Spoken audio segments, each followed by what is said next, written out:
వెంకీ మల్లేశ్వరి కిచెన్కి స్వాగతం అండి.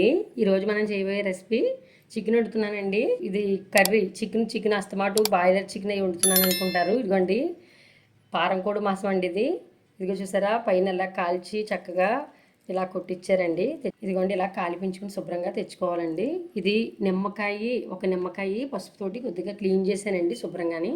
1 టేబుల్ స్పూన్ పసుపు, చిన్న నిమ్మకాయ పెట్టి ఎప్పుడు ప్రతి వీడియోలో చెప్తూ ఉంటాను కదా మీకు.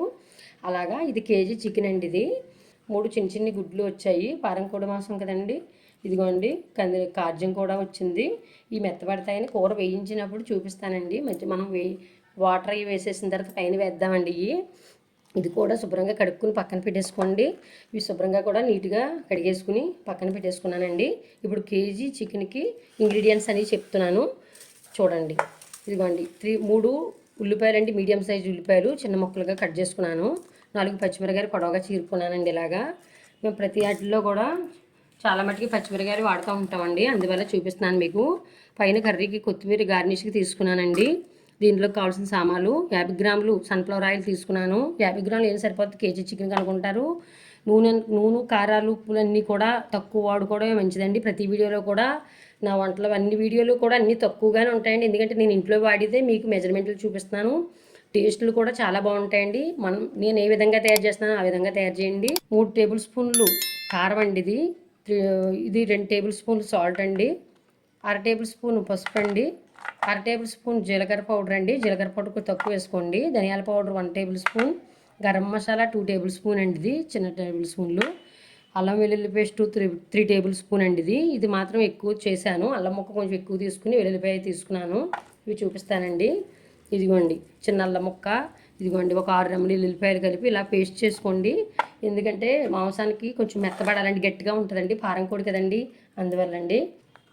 గరం మసాలా చేసుకున్నాం కదండి. ఇది ఎలా చేసుకున్నారనుకుంటారు. 1 టేబుల్ స్పూన్ మిరియాలు, ఒక స్టార్ మొగ్గ తీసుకున్నానండి. ఇది కొంచెం విడిపోయిందండి మొగ్గ, అందువల్ల స్టార్ పువ్వులు ఉంటాయి కదా పొలంలో, అవి ఒక స్టార్ పువ్వు, 3 యాలకులు, 2 దాల్చిన చెక్కలు ముక్కలు, ఒక 6 లవంగాలు తీసుకున్నానండి. ఇది పౌడర్ కింద చేసుకోవాలండి. దీంట్లో గ్రేవీ కోసం 1 టేబుల్ స్పూన్ దోసపప్పు, 1 టేబుల్ స్పూన్ నువ్వుపప్పు, 2 టేబుల్ స్పూన్ జీడి నూకండి, ఎప్పుడు వేస్తూ ఉంటాను కదా. 1 టేబుల్ స్పూన్ గసగసాలు, మొత్తం 4 రకాలు కలిపి ఒక 5 నిమిషాలు నానబెట్టుకోండి. నానబెట్టుకున్న తర్వాత మన టైం పట్టండి. 10 నిమిషాల ముందు అలా కూడా నానబెట్టుకోవచ్చు. నానబెట్టుకుని గ్రేవీ పట్టించుకోవాలండి.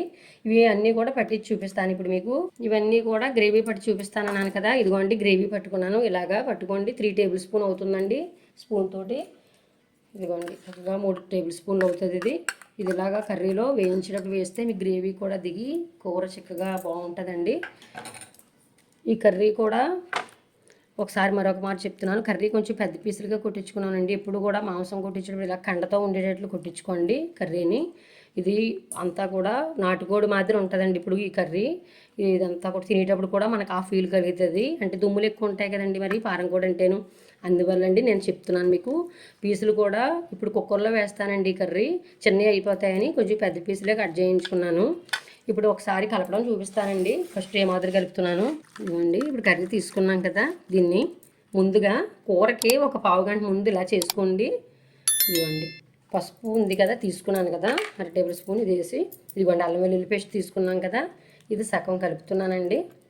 ఎందుకంటేనండి ఇలా చేయడం వల్ల తలకాయ మాంసం కూడా ఇలాగే చూపించాను.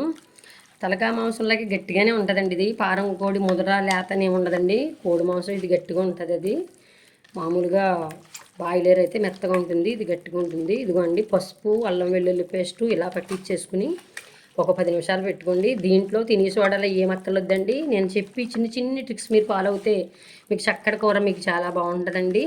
చూడండి ఇలా కలుపుకున్నాం కదా అంతా కూడా కలిసేటట్లు. ఇప్పుడు 10 నిమిషాలు పక్కన పెట్టేద్దామండి. తర్వాత కూర వేయించడం చూపిస్తాను. ఇదిగోండి 10 నిమిషాలు పక్కన పెట్టాం కదా. అల్లం వెల్లుల్లి పేస్ట్ పసుపు పెట్టి ఎంత చక్కగా కనిపిస్తుందో కర్రీ. స్మెల్ ఇప్పుడే వచ్చేస్తుందండి. కూర తయారవకుండా తినలేని వారు కూడా ఇలా చేసుకున్నట్లయితే నీసుకొంపు అన్నది రాకుండా చాలా బాగుంటుందండి. కర్రీ కూడా గమ్మును ఉడకడానికి మెత్తపడుతుందండి. ఇలాగా త్వరగా అయిపోతుంది మనకి కర్రీ ఇలా చేసుకోవడం వల్ల. కూర వేద్దాం పదండి. స్టవ్ ఆన్ చేశానండి. ఇదిగోండి ఒక మందపాటి కడాయి పెట్టుకుంటున్నాను, కొంచెం దలసరిగా ఉండేటట్లు. చిన్న కడాయి మన దగ్గర ఏది ఉంటే అదేనండి. ఇప్పుడు నూనె వేద్దాము. అవి వీటెక్కనిద్దామండి కడాయిని. ఇదిగోండి కడాయి వేడెక్కింది కదా, ఇదిగోండి ఆయిల్ తీసుకున్నాం కదా, ఆయిల్ వేస్తున్నాను. 50 గ్రాములండి. మెజర్మెంట్ డొక్ అండి, మీకు కనిపిస్తున్నట్టుంది. ఇగోండి 50, 100, 150 అలా ఉంటాయి. 25 ఇది ఒకటి తీసుకున్నాను. మీకు ఒకవేళ లెక్క 50 గ్రాములు అంటున్నారు, మాకు తెలియట్లేదంటే ఇదిగోండి పప్పు గరిటె ఉంటుంది కదా, దీని గుంట గరిటె నిండా తీసుకోండి. 50తో సమానం ఇది. నేను ఆల్రెడీ కొలుచుకుని చూసుకుంటూ ఉంటానండి, అందువల్ల చెప్పాను మీకు. అండి వెయిట్ ఎక్కింది. ఇదిగోండి కొంచెం ఆయిల్ లైట్గా వెయిట్ ఎక్కినామండి, ఏమి మరి పొక్కలొద్దు బాగాను. ఇదిగోండి పచ్చిమిర్చి కూడా వేసేసాను.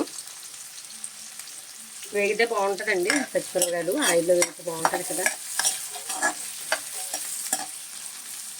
కొంచెం త్వరగా వేగడానికి సాల్ట్ ఉంది కదండి, ఇదిగోండి సాల్ట్ ఉంది కదా, ఇది కూడా కొంచెం వేస్తున్నాను. పచ్చిమిరపకాయ దగ్గర పెడుతున్నాను. మొత్తం అంతా కూడా నేను ఇచ్చినవన్నీ కరెక్ట్గా సరిపోతాయండి. అన్నీ కూడా మీకు పర్ఫెక్ట్ రీతిలో కర్రీ వస్తుంది. ఇదిగోండి ఒక్క నిమిషం మూత పెడదాము, దగ్గరే ఉండి వేయించుకోండి. అంటే మూత పెట్టాం కదా, ఇవ్వండి తీసి ఇలాగా ఇదిగోండి గరిటె ఇలాగా మధ్య మధ్యలో కలుపుకుంటూ ఉండాలండి. అసలు మాడబెట్టొద్దండి. ఉల్లిపాయ మాత్రం చాలా దూరగా వేయించుకోవాలి. మనకు ఉల్లిపాయ వేగడం బట్టేనండి కర్రీ టేస్ట్ ఉంటుంది. దగ్గర మళ్ళీ మూత పెడదామండి, నలకలు అవి పడతాయని అలా పెడుతూ ఉంటాను. మూత తీసుకుని చూసారా, ఇదిగోండి గోల్డ్ కలర్లోకి వచ్చాయి ఉల్లిపాయలు, సరిపోతాయండి. ఇలాగా వేపుకోవాలండి, దూరగా వేపుకోవాలి. ఉల్లిపాయ ఎంత వేగితే అంత బాగుంటుంది. ఇప్పుడు ఇదిగోండి అల్లం వెల్లుల్లి పేస్ట్ ఉంది కదండి, ఇది కూడా వేయించేద్దాం.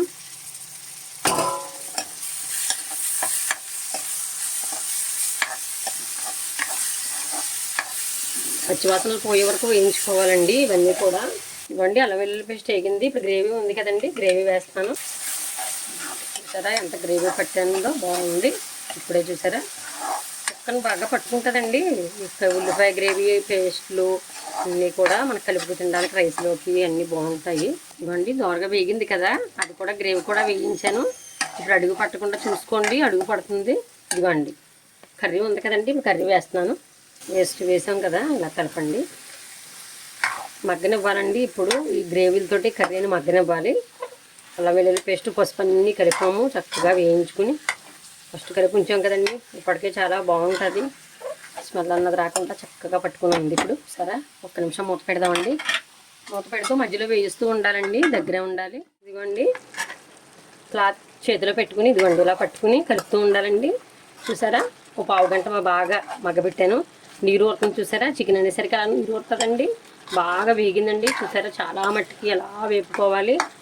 ఒక పావు గంటలాగా మన చేతుల్లోనే సగం ఉడికిపోతుందండి, ఈ వేపుల్లోనే ఉడికిపోతుంది ఇది. ఇదిగోండి నీరు చూసారా చాలా మట్టికి లాగేసింది. ఇదిగోండి ఇలా ఉంచుకోండి, బాగా వేగింది.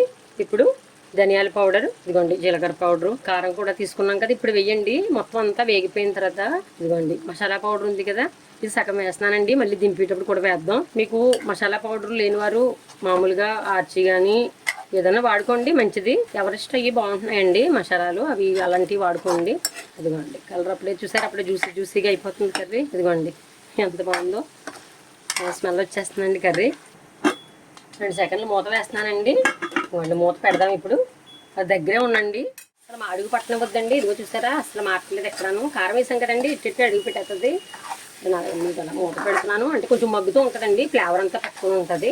ఇదిగోండి సాల్ట్ ఉంది కదండి, సాల్ట్ కూడా వేసేస్తున్నానండి. 2 టేబుల్ స్పూన్ చూపించాను, 2 టేబుల్ స్పూన్ కూడా వేసేసానండి. మళ్ళీ వాటర్ తీసుకున్నాము.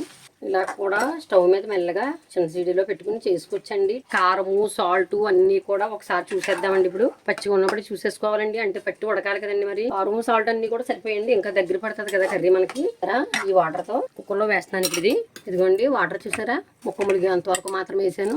చూడండి కుక్కర్లో వేస్తున్నాను ఇప్పుడు. ఇదిగోండి గుడ్లు కాజ్యం తీసుకున్నాం కదండి, ఇదిగోండి అంతా వేగిపోయిన తర్వాత అలా పైన వేసుకోండి అంతే. పైన వేసుకుని కుక్కర్ మూత పెట్టాను, స్టవ్ ఆన్లో పెట్టాను. స్పీడ్లో పెడదాము. 1 విజిల్ 2 విజిల్స్ దాకా స్పీడ్ పెడదామండి. తర్వాత స్లోలో మీడియంలో పెట్టి 3 విజిల్స్ దాకా వేద్దాం. ఒక 5 విజిల్ వేయించి మీకు చూపిస్తానండి, ఎందుకంటే ఆ మాత్రం ఉండాలండి. కర్రీ కూడా చాలా రోస్ట్గా అలా మసాలా అన్నీ పట్టి చక్కగా ఉడుకుతుంది. మీకు మళ్ళీ చూపిస్తానండి. ఇప్పుడు ఫస్ట్ మాత్రం స్పీడ్లో పెట్టేసుకోండి వంట మాత్రం. ఇవ్వండి 5 కోతలు అయ్యాయి, 2 కోతలు స్పీడ్లో పెట్టానండి, 3 కోతలు మీడియంలో వేయించాను. 5 అయ్యాయి. స్టవ్ ఆఫ్ చేస్తున్నానండి. వెంటనే తీయద్దండి, ఒక 5 నిమిషాలు ఇలా మగ్గనిద్దామండి. మగ్గనిచ్చి తీద్దాము. ఇవ్వండి గాలిని తీసేద్దామండి. ఒక 5 నిమిషాలు పక్కన పెట్టుకున్నాం కదా. ఇది చిన్న క్లాత్ తీసుకుని చూడండి, ఈ విజిల్ అవసరం అయితే ఇదిగోండి ఇలా తీసిదిగోండి. చూసుకోవాలన్నమాట మనం, అంటే ఆవిరంతా మొత్తం పోయిందా లేదా బయటికి. ఎలా వేసిన నీరు అలాగే ఉంది చూసారా, అదిగోండి అలాగా తయారైంది. ఇప్పుడు ఒక ముక్క చూద్దామండి. గుడ్లు ఉన్నాయి కదండి, గుడ్లు పక్కకి తీసేస్తాను. గుడ్లు పైన వేసాం కదా, ఇదిగోండి అలా పక్కకి తీసేసుకోండి. కూర చూసారా ఎలా ఉందో. ఇంకా కొంచెం పెడదామండి. ముక్క కూడా చూద్దాం ఇప్పుడు.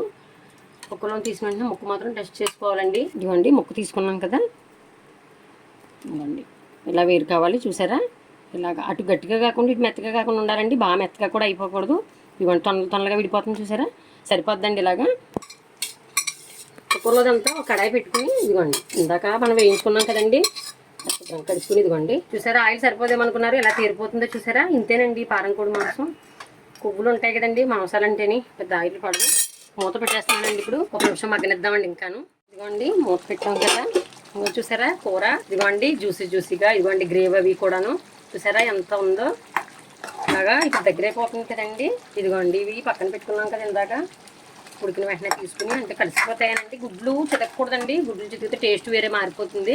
అందువల్ల ఇదిగోండి మసాలా పౌడర్ ఉంచుకున్నాం కదా, ఫస్ట్ ఆఫ్ ఆల్ స్మెల్ బాగుండడానికండి అలాగా పైన వేసుకోవాలి. గుడ్లు చూసారా, గుడ్లు మాత్రం అసలు చితకనివ్వద్దండి, అందువల్లే వేరేగా పెట్టుకోండి అన్నమాట ఫస్ట్ నుంచి కూడా.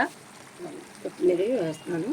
బిర్యానీ ఆకు కూడా వేసుకుంటారండి, వేసుకోవచ్చు, పర్లేదు, వేస్తూ ఉంటాను నేను. అంటే కొంచెం అది ఘాటు వస్తుందండి, బిర్యానీ ఆకు కొంచెం ఘాటు వస్తుంది, అందువల్లే ఇలా సరిపోతుందండి మనకి. ఇలా గ్రేవీ జ్యూసీగా ఉండాలండి.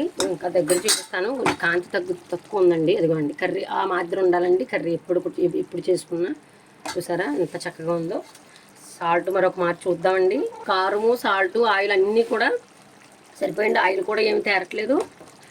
ఎంత టేస్టీగా ఉందంటే అంత టేస్టీగా ఉందండి కర్రీ. మీరు కూడా ఇలా ట్రై చేయండి ఈసారి. ఇదేం నేను చూపించిన మాదిరి చాలా బాగా కుదురుతుందండి, చాలా బాగుంది. 5 విజిల్స్కే కూడా కూర అయిపోయింది. చూసారా ఎలా విజిల్ వేయించాలి, ఎలా చేసుకోవాలనేది కూడా పూర్తి వివరంగా వీడియో అంతా కూడా మీకు చూపించానండి. సర్వ్ చేసేద్దామండి పదండి, ఎందుకంటే దగ్గర అయిపోద్దండి. మళ్ళీ మాత్రం ఉండాలండి, గ్రేవీ బాగుంటుంది. సర్వ్ చేసేస్తానండి ఇప్పుడు పదండి. ఇదిగోండి పారం కోడి మాంసం కర్రీ అండి. మీకు అన్నీ కూడా ఫస్ట్ నుంచి లాస్ట్ వరకు కూడా మెజర్మెంట్తో సహా ఎలా వండాలి ఇది అనేది కూడా మొత్తం అన్నీ కూడా కర్రీ ఎలా కొట్టించుకోవాలి అన్నీ కూడా నేను పర్ఫెక్ట్ రీతిలో మీకు అన్నీ కూడా చెప్పానండి, చూపించాను. ఇదిగోండి ఇదే విధంగా తయారు చేసుకుని ఈ కర్రీని మీరు ఎలా కుదిరిందో మళ్ళీ నాకు కామెంట్ సెక్షన్లో కామెంట్ పెట్టండి. ఈ వీడియో నచ్చినట్లయితే లైక్ చేయండి, షేర్ చేయండి, సబ్స్క్రైబ్ చేయండి. కొత్తగా వారు ఎవరైనా చూస్తున్నట్లయితే ఈ ఛానల్ని తప్పకుండా మీరు సబ్స్క్రైబ్ చేసుకోండి. ఈ మరిన్ని వీడియోలతో మళ్ళీ కలుద్దామండి. Bye friends.